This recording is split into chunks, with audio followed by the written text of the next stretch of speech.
Hello friends, welcome to the mathematics point Khanderi. आज हम इस वीडियो में समझेंगे कि वर्ग समीकरण को कैसे हल करते हैं। वर्ग समीकरण को हल करने की दो विधि है, एक गुणनखंड विधि और एक सूत्र विधि। मैंने एक अन्य वीडियो में सूत्र विधि समझा दी है, तो इस वीडियो में हम गुणनखंड विधि सीखेंगे। तो गुणनखंड विधि को सीखने से पहले आप एक चीज ध्यान रखना, सबसे पहले क्या करना, इस समीकरण को इस क्रम में जमाना। पहले एक्स स्क्वायर आएगा, फिर एक्स आएगा और फिर कोई भी नंबर आएगा, गिनती आएगी और इक्वल टू 0 होना जरूरी है।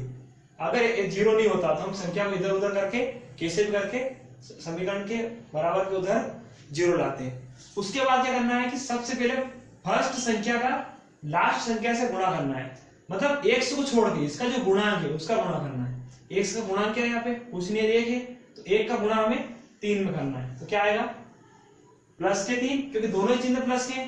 अगर माइनस का होता तो माइनस के 3 लिखते, लेकिन अभी प्लस का है तो प्लस के 3 लिखेंगे। अब प्लस के 3 आ गए। अब हम ऐसी संख्या ढूंढेंगे जिसको आपस में गुणा करें तो 3 आए और जोड़े या घटाव करे तो 4 आए। ये बीच की मिडिल संख्या है, बीच की संख्या है, मतलब गुणा करने पे ये संख्या है और जोड़ या घटाव पे ये मिडिल या बीच की संख्या है। तो ऐसी क्या संख्या होगी, तो दो संख्या लेंगे वैसे अपन 3 4 या जो भी होगी, तो उसके लिए दोनों के लिए चिन्ह भी डिसाइड करने पड़ेंगे। तो चिन्ह अभी से डिसाइड कर लो क्या आएंगे। जैसे अगर आपका पहले का लास्ट में गुणा करने पे प्लस आया तो इसका मतलब ये है कि दोनों चिन्ह प्लस के लेने हैं या फिर माइनस के लेने हैं। ऐसा कब होगा, जब यहाँ प्लस होगा। और अगर माइनस आया, अगर आपका पहले का लास्ट में गुणा, मान लो कि 3 माइनस का होता तो क्या होता, -3 आता।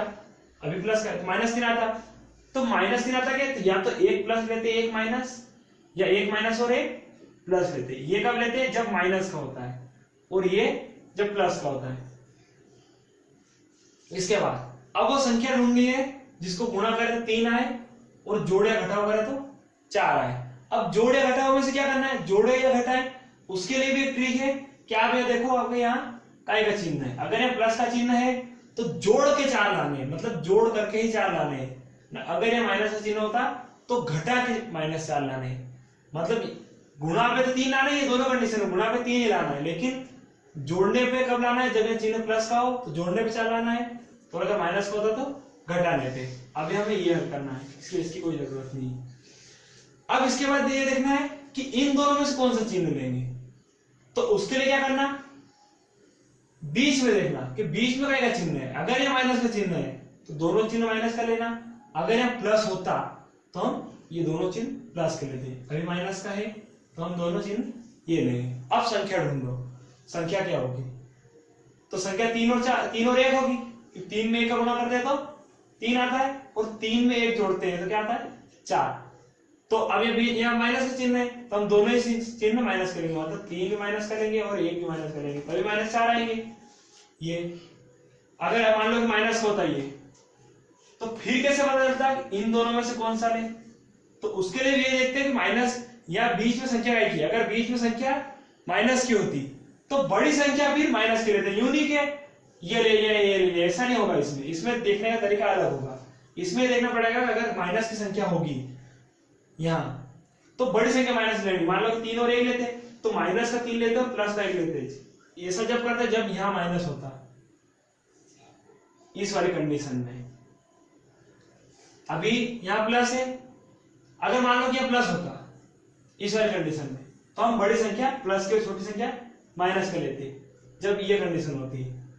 अभी हमें इस कंडीशन में हल करना है, तो इसको ध्यान से देखना। इसके लिए हमने ये डिसाइड कर लिया कि दोनों चिन्ह माइनस आएंगे, क्योंकि यहाँ माइनस है इसलिए दोनों चिन्ह माइनस से आएंगे।